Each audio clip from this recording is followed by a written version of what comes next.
Thank you for joining us for Breaking Down the Barriers. We are your hosts, Terry Russell and Miss Beverly Reeves. And today our guests are Sugar Ray Destin Jr., co-founder of Claim Your Destiny Youth Foundation. And we also have a student with us, Dante Mills, a 7th grader at O'Henry Middle School. Mr. Destin was actually a guest on Breaking Down the Barriers a few months ago, but since that time he has grown his program, so we've asked him to come back and tell us about the progress he's made. So thank you both for joining us today. Thank you for having us. So, there may have been some people who have missed the program that aired before. Can you tell us a little bit about the Claim Your Destiny Foundation? Yes, ma'am. The Claim Your Destiny Foundation is a foundation geared towards empowering youth, providing programs such as we have a youth leadership program that's currently, we're actually in the 2nd program over at Gus Garcia Rec Center, working on a few others in the Austin area. And we have youth mentoring programs and working on a youth leadership, not a youth leadership, but a youth college prep conference as well.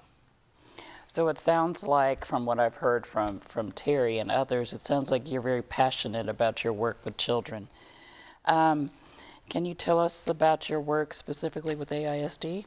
Yes, ma'am. I've spoken at several schools throughout AISD, recently at Murchison Middle School, where I talked to them about leadership. They were getting ready for the standardized test and gave them a little bit of motivation about passing the test and just what they can do in general, becoming future leaders, going after their dreams. I've also been a mentor for several students in AISD, and with this program, we are working on some different things.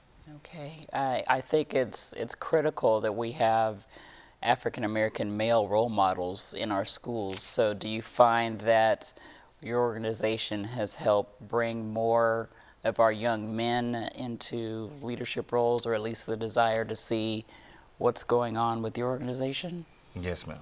Okay. So can you tell us your mission? What is the mission of your foundation? The mission of the foundation is, again, to empower the youth, you know, just to bring out that passion that they have, because a lot of these kids have so much potential, but we often overlook their potential because, you know, this particular youngster may be seen in the principal's office, or they may be found as a disruptive student. So there's a reason that they're getting in trouble. There's a reason that these kids are I guess crossing the lines, and it's about finding a way to connect with them. So you spoke about empowerment. So when a young person goes through your programs, what kind of tools do they leave with? They leave with tools such as each week I go with the leadership program, for example. Each week we're teaching them success principles, the different success principles as far as how to declare a vision for their lives, finding a mentor so that, you know, they're not walking their individual journey to success alone, creating a vision board so that they always have their future right there in front of them. Learning how to deal with difficult people, which is something that we all need. Even as adults, I still find myself needing that lesson over and over again. Teaching them about giving back to the community and really just going after their dreams with everything that's within them, with, you know, not putting any limits on themselves, and showing them models of success. We've had speakers that have come out, and Saul Paul came out and spoke with the kids and performed for them.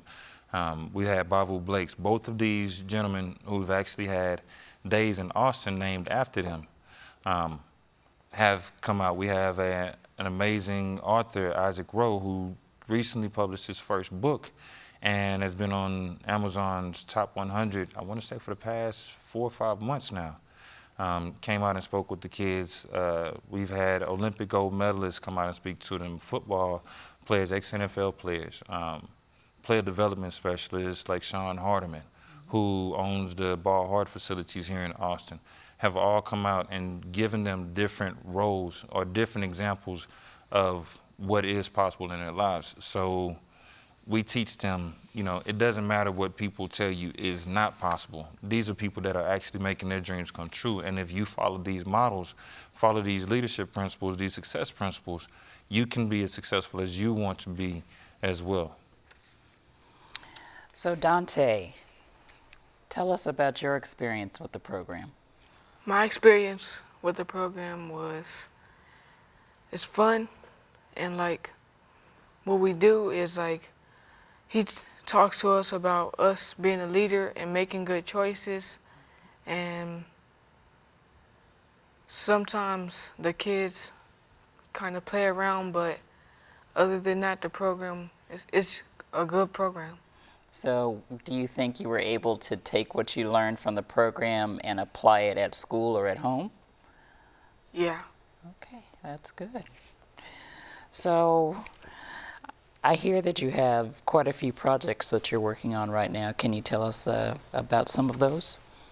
Currently, again, working on the second youth leadership program out at Gus Garcia. We are in week 6 of that program, 6 of 12, working on building relationships with AISD and ACC and other surrounding colleges and universities to bring the college prep conference. And that date is already locked in, February 27th of 2016.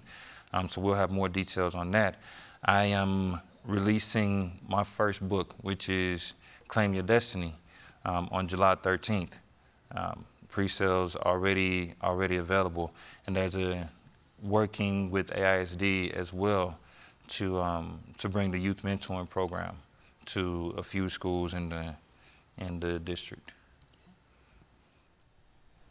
I'm sorry, I just blanked out, but I wanted to ask Dante, I know that you all had a field trip to a location here in town. Could you tell us about that field trip that we took and what we did? We went to make pizza, and like, You remember the name of the organization? Salvation Pizza? oh, Yeah. So tell us about the thing that you end up getting to do that nobody else got to do.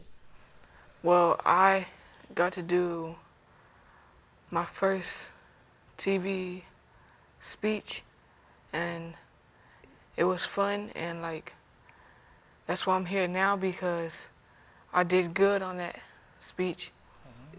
You did very well. You were interviewed by Fox News, remember? Mhm. And so did you actually get to see the interview on TV? Yeah. Oh, good. I'm glad, because I did not get to see it. So I'm going to go back to talking to Sugar Ray for a second. And we know that we see the product, we see Dante, and we know that he has excelled in the program. So what else can we look forward to from Claim Your Destiny? How is it going to be able to benefit our students once you're able to start mentoring and working in the schools? Yeah. Once we're able to build that mentoring partnership, there's, studies have shown that students actually excel academically. They do better academically and behavior-wise if they have someone to lead them, someone that is holding them accountable, someone older that they can talk to, because a lot of times these kids don't have anybody that's really taking the time to listen. We always want to say, do this, do that, do this, do that, and never really taking the time to listen to what the kids want. So by getting the mentoring program together, that is actually giving them role models, people that have been in their shoes before, people that have been in in 7th grade already, people that have already graduated from high school that can tell them, hey, don't make this mistake. I went down that path. You're making bad decisions now. Try this instead. Just giving them something different. And once we're able to put more mentors in the schools with the Claim Your Destiny Youth Mentoring Program, then you'll start to see these kids excelling. The same kids that were counted out would now begin to be the students that are thriving academically, the kids that are thriving behavior-wise, and that's the ultimate goal of it. I think that once I met you and started working with your program, I did see the difference in several of the students that we worked with, and currently with us being at Garcia, we've seen some improvement with some of our students, and Some drastic improvement. some very, very drastic improvements. So we know that you do commit to having parents engaged in the program because we know that's important for them to be successful. So tell us about that part of your program. How do you engage the parents? We contact the parents on a weekly basis. After each program, before the next program, we give the parents updates, let them know how their children did in the program, let them know what they did well, let them know what could be worked on, and at the same time we get feedback. What did the kid enjoy from being in the program? What did they learn when they left the program on Monday? What were they talking about for the rest of the week? Was it the fact that they learned about creating a vision board? Was it the fact that they got a chance to meet this guest speaker or that guest speaker? What was it that they really enjoyed? Was it just the fact that they got free pizza that week or a gift card for doing something well? What was it that they enjoyed? And we're getting a chance to gauge the parents and also getting a chance for the parents to know us, and that in turn builds that village, because I mean we definitely believe that it does take a village to raise a child, and I think that's something that traditionally we're getting away from.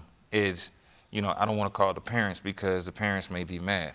Don't just call the parents when things are going bad. We call them when Right, things are good or when things are bad, so that when they get that bad call, they're not sitting there like, I don't even want to answer the phone. They right, get that phone right. call and it's like, hey, what's going on?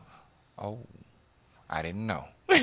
Or, yeah, I knew that was going to be an issue, but I'm glad you called and let me know. I think that's So, a pretty good thing because was it our second week we had an issue with a student? the third week. The third week we made a phone call and the student was able to come back and be very mature and redeem themselves. Yes. And then, The, tell us about what happened after that. can I go into the incident from the beginning to end? There were a couple of students that behavior was a little bit inappropriate, a little bit immature for their age. We won't go into the full extent of the details, but it was something that you wouldn't necessarily see in the best movies. And so these kids left on a very abrupt note, and so Miss Terry had a conversation with the parents and explained what happened, and I had a conversation with the youth once we got back to the recreation center. Another facilitator at the rec center had a conversation with the youth, so we pretty much hit it from all ends. And after that, the students did want to come back to the program because they did enjoy the program, but they felt that they were being singled out. So they humbled themselves. They humbled themselves and they apologized. I'm so sorry. My behavior was unbecoming. This is not what this program is about.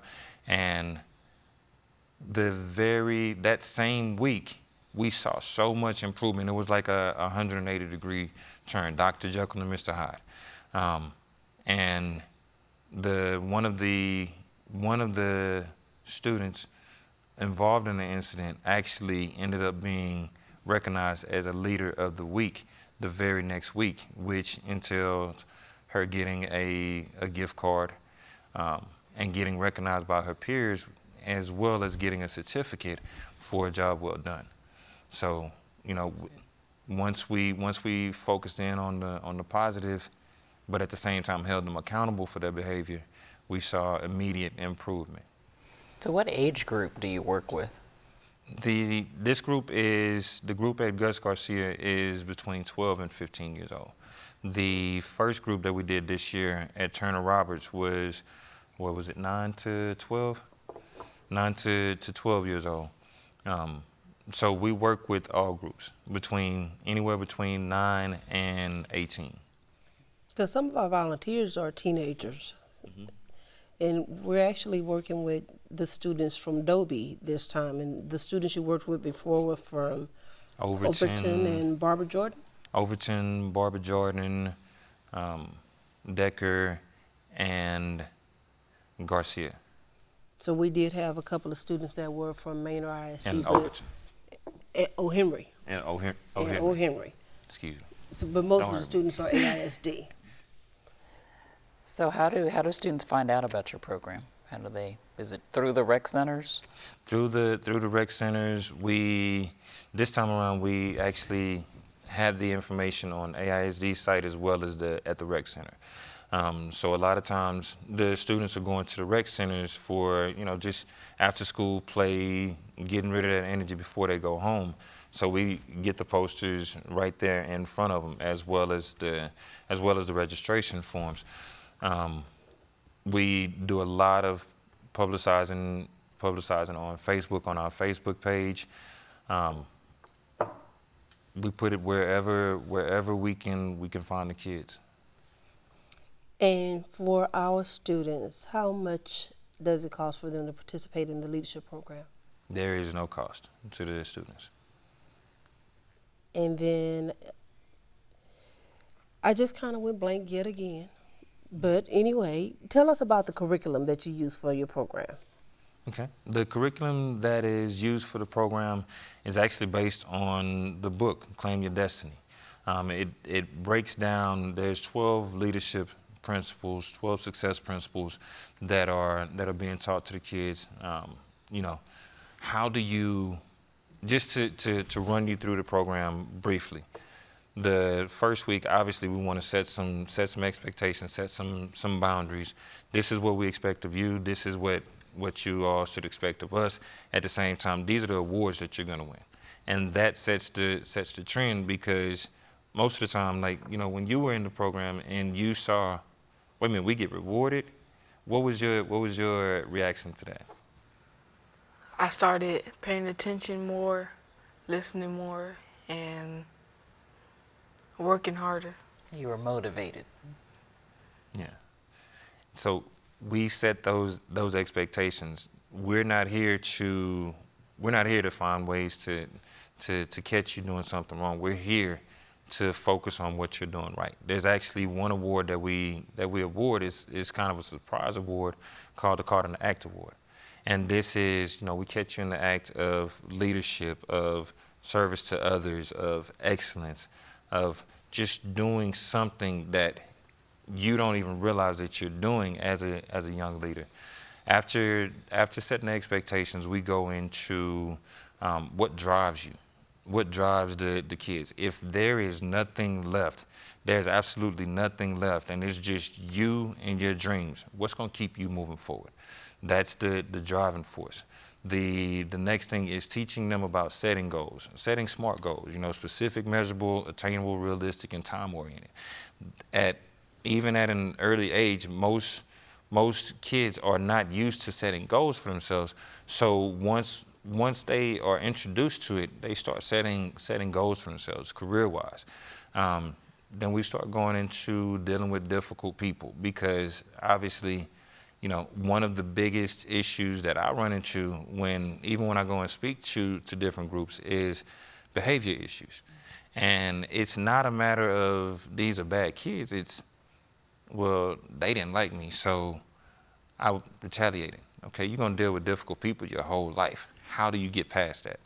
We actually bring in anger management specialist, the guy that recently wrote his book, Isaac Rowe. His book is actually called I Love Anger. So he's an anger management specialist, and he's done the week on dealing with difficult people and done a great job with that one. After we talk about that, we talk about a success folder. Most people, even adults, are still wondering, well, what is a success folder? This is when you start talking about, these are the awards that you've received, and this is what you're going to look back, even in those difficult times when you have nothing left. Look back at those awards, because you've already done more than you ever imagined.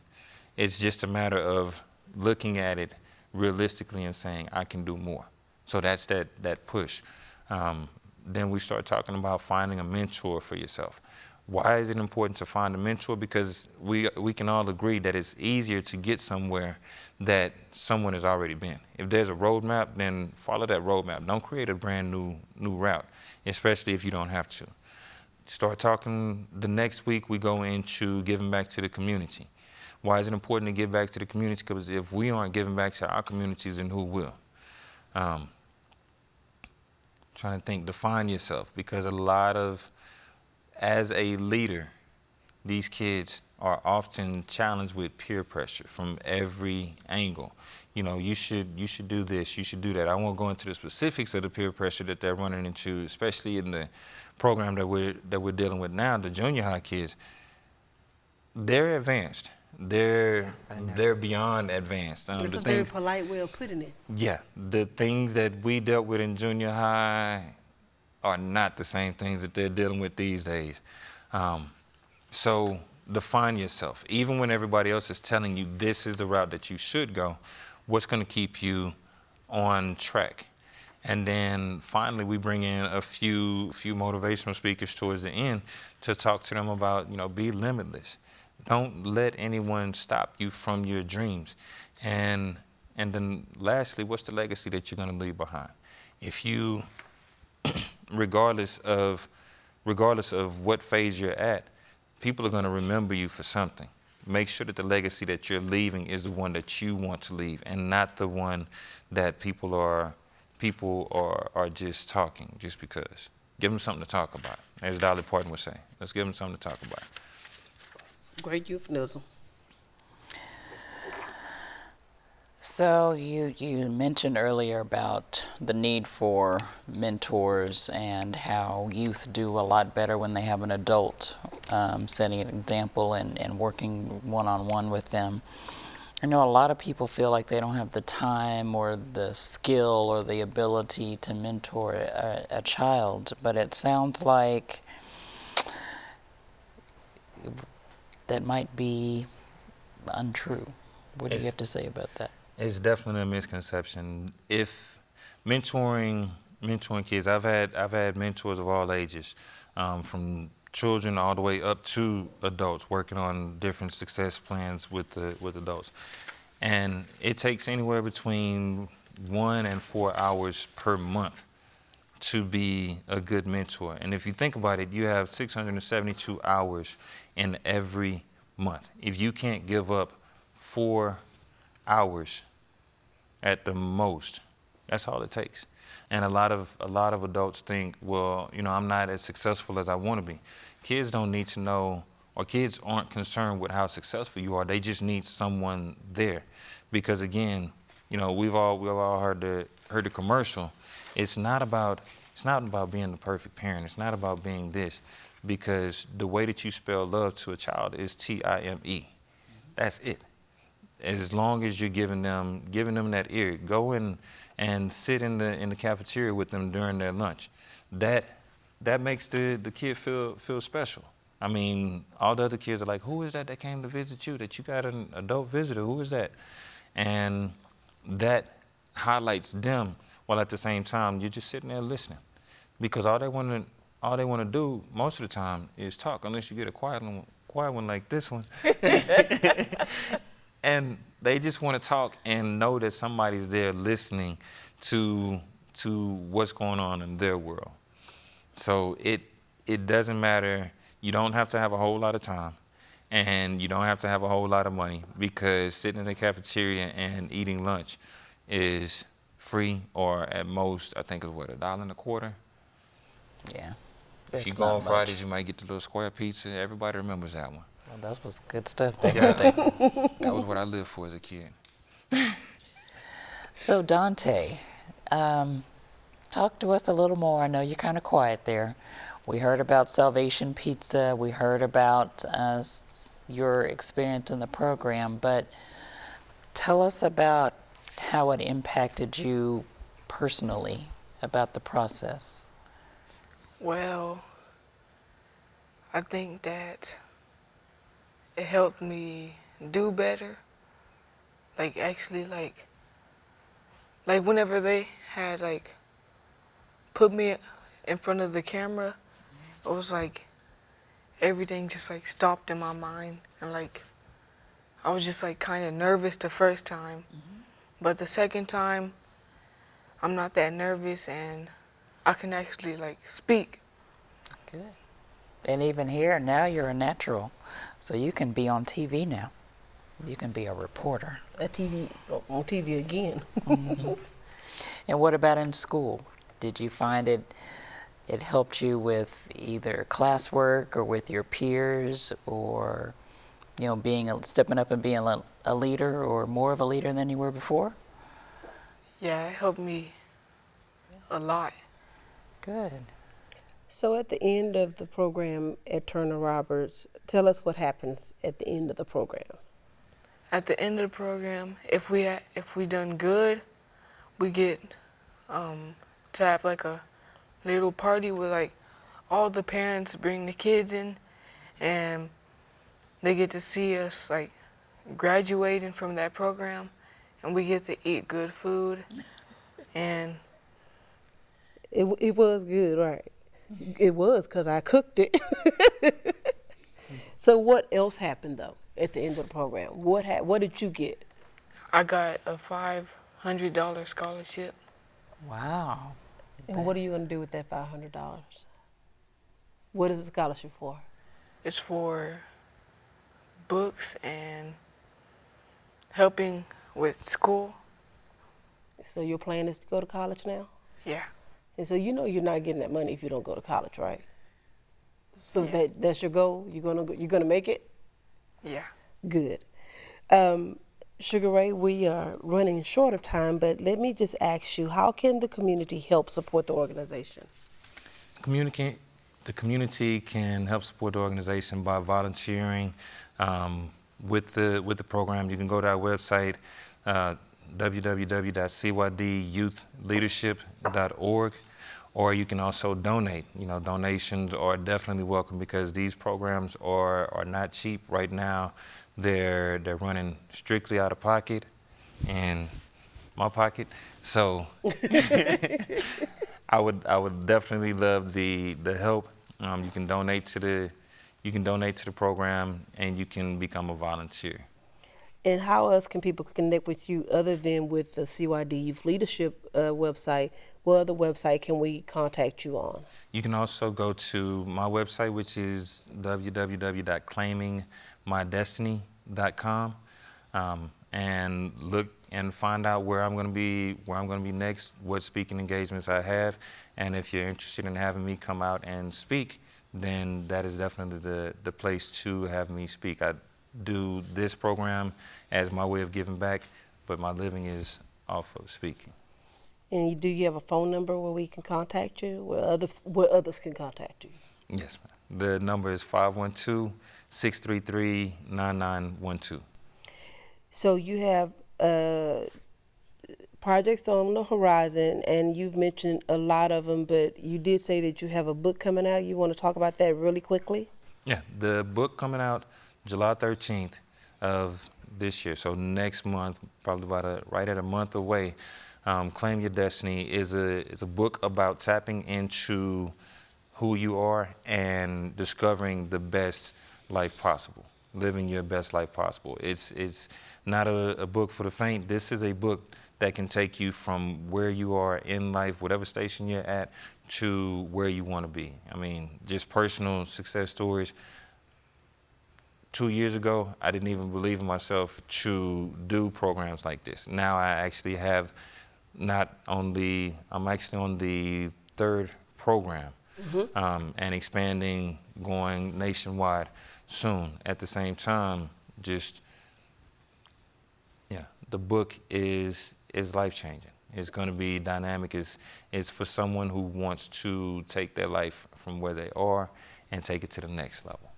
Well, I cannot wait for it to come out, and we want to say thank you to both you, Mr. Destin, and Mr. Mills, for being with us today. And this has been Terry Russell and Miss Beverly Reeves with Breaking Down the Barriers. You can reach us at AISD_BDB on Twitter. And you can also like us on Facebook and also look for us on our AISD website. Thank you for joining us this afternoon, and we'll see you next time.